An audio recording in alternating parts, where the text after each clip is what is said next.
Hey everybody, welcome back. Doing a little video here mostly for my cousins that are going to be working on this thing for my aunt on how to adjust the valves on these Volkswagen engines. Pretty simple, but if you don't know how, this video might help out. So put some different valve cover bails on. I tried rebending the other ones to get a little bit tighter. I only had a couple leaks on this motor. One was a valve cover and the other was the oil sump, so I got the oil sump off and checked the screen. That all looked good, but anyways, on the valve adjust, when I put this distributor in and clocked it how it sits, I added a little mark here, so your rotor should be pointing to that mark when the distributor, or excuse me, when the crank pulley at top dead center is even with the case split right here. And when you're doing this, rotate the engine in a counterclockwise rotation.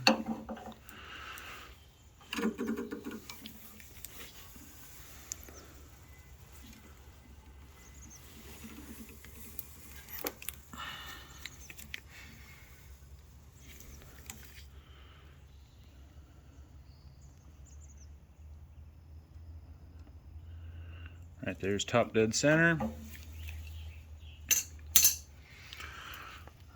That's pretty close to the mark. It is advanced, obviously. That'll bring number one up to top dead center with both valves closed. So I still gotta clean this thing before delivery, but shows on the tin here number one, number two. So both of these valves are now closed. So at that point in time, where'd my feeler gauge go? Here it is. You want to use a 6/1000. Let's see if this thing will focus. 6/1000 feeler gauge, 13 mil wrench, and a flathead screwdriver. Let me put you on the stand. I'll run you through how to go through the valves. All right. So this has the, I think they call them elephant feet adjusters. So this part right here swivels. Point out with a screwdriver. This part right here swivels on the screw. So they can be kind of a pain to get the Allen or the feeler gauge behind it. But basically just run it in. So you want to have a little bit of drag. That's not bad for the exhaust valve. I might tighten that up a little bit, but see how the intake looks. Intake's a little on the loose side. So you get your 13 mil wrench, stick it on the nut. You want to hold the screwdriver like you're tightening the screw, so that way it doesn't go out of whack when you're loosening the jam nut.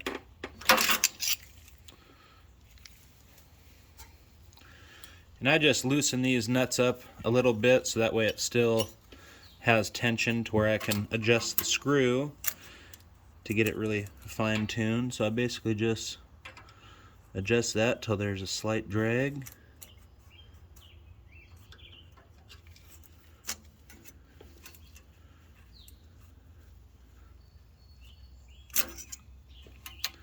These elephant feet, they're kind of a pain to get the feeler gauge in, but once you do, they're not bad.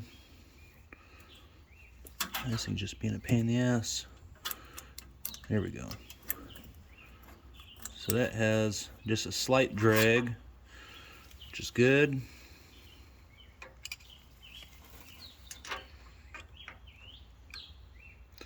Now you want to hold the screwdriver, act like you're twisting it to loosen it. Before you tighten that down, you always want to double check that it hasn't changed. See there, it loosened up. So if it slightly changes like that, you can turn the screw tighter while you're tightening the nut for a little fine tune on the adjustment.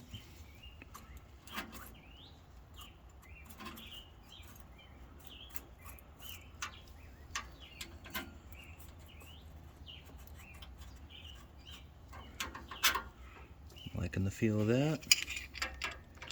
You don't have to really reef down on these things hard, because if you think about it, the nut's going to have to be loosened and adjusted many times in its life, so you don't want to wear out the nut prematurely by tightening it down. I'm going to tighten the exhaust. That's just a little on the looser side for my taste.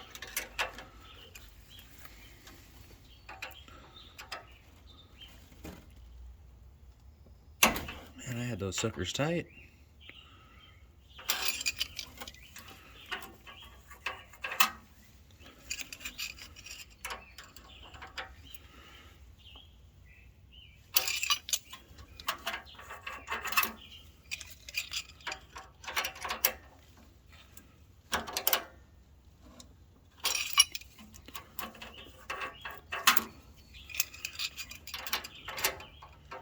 And it really comes down to feel. You can go with the 5/1000ths feeler and see how that fits, or see if you can fit a 7th thou. That's a lot of work going back and forth. So I just run a 6th thou and adjust by feel. Now it's okay if the exhaust is a little bit looser than the intake. You still want a slight drag like this has. And again, it's kind of by feel.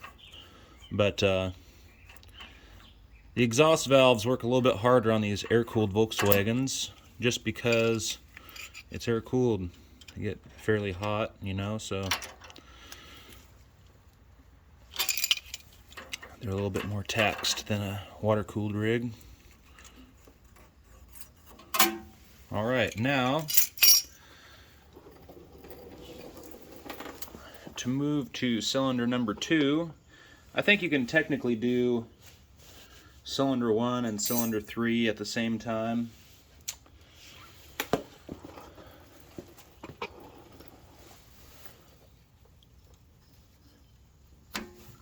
Yeah, you probably could, but I always do them one at a time. So now you rotate it counterclockwise again until you get to this. I'll bring it up. That way it's in view of the camera. Until you bring it up to this mark right here on the case split again. And that will bring number 2 up to top dead center.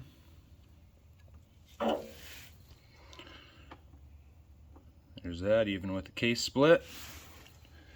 That's where you adjust your timing to. You guys shouldn't have to mess with the timing, but for future reference, that is where you go off of when you set your timing light.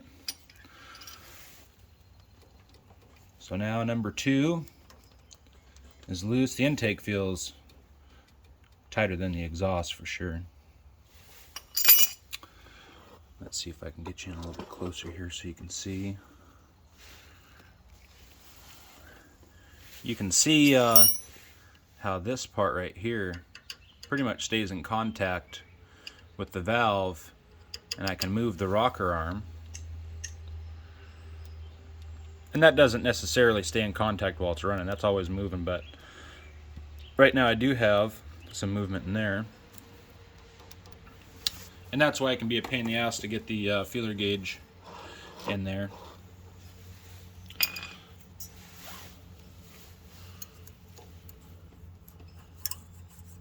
Fairly loose.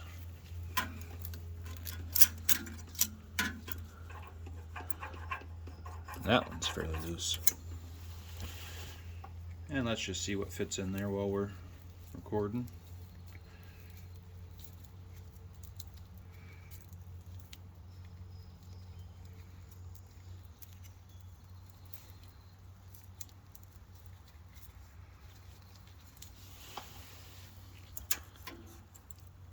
Seventh thou fits.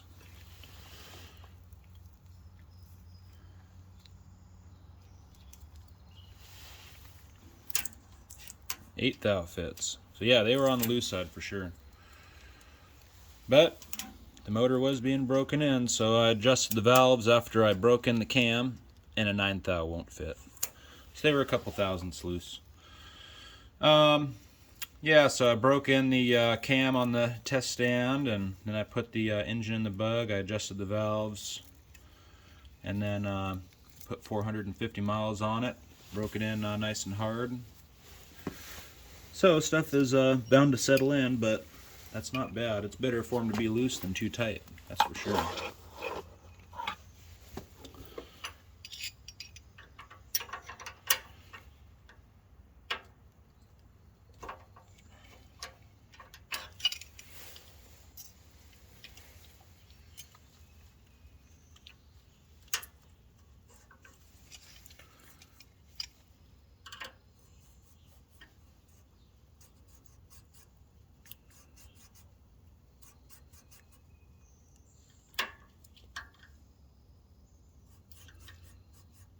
And when you're doing this, if you have pressure pushing in on the screw, that's going to change the feel of your feeler gauge, so you don't want to sit there and rest with your screwdriver on there. That right there is perfect. Now, again, we'll tighten it down.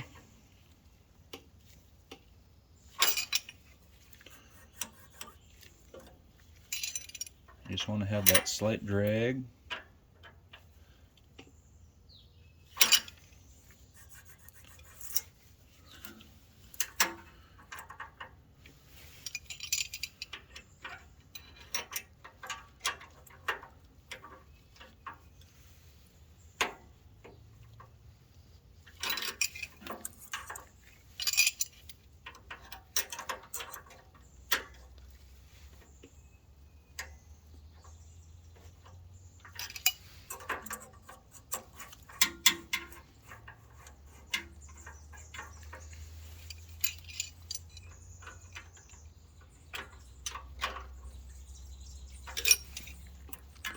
Doesn't take much.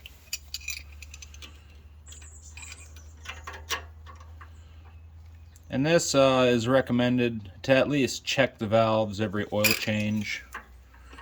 I do it every 3,000 miles.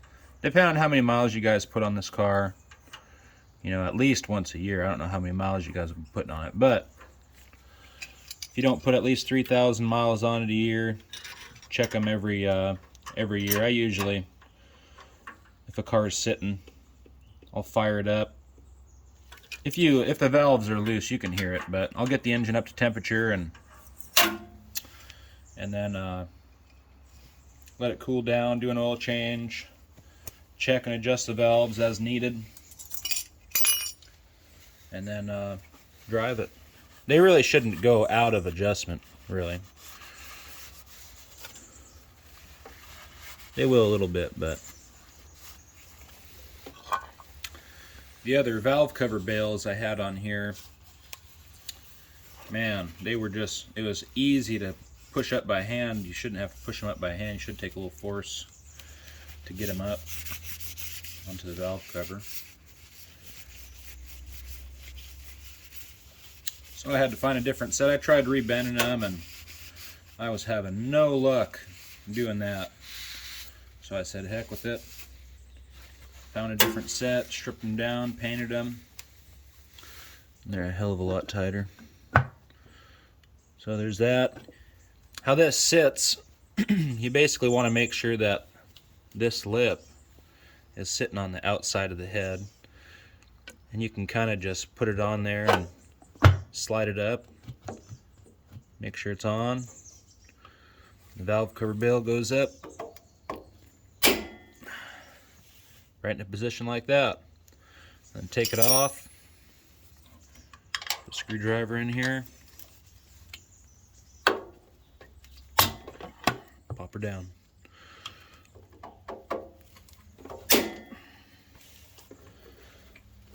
So number 3 and 4, same thing. Rotate it again counterclockwise. And then bring it up to top dead center again. Then you do number 3, bring it back around to this position again, and then do number 4 and you are set. So that's about it on valve adjust. So I'll be bolting the exhaust on here and putting the back half of the cage on. Some new hardware on the upper section going up. Tie up this taillight wiring harness and getting closer. Alright everybody, thanks for watching, thanks for subbing, and catch you guys on the flip side.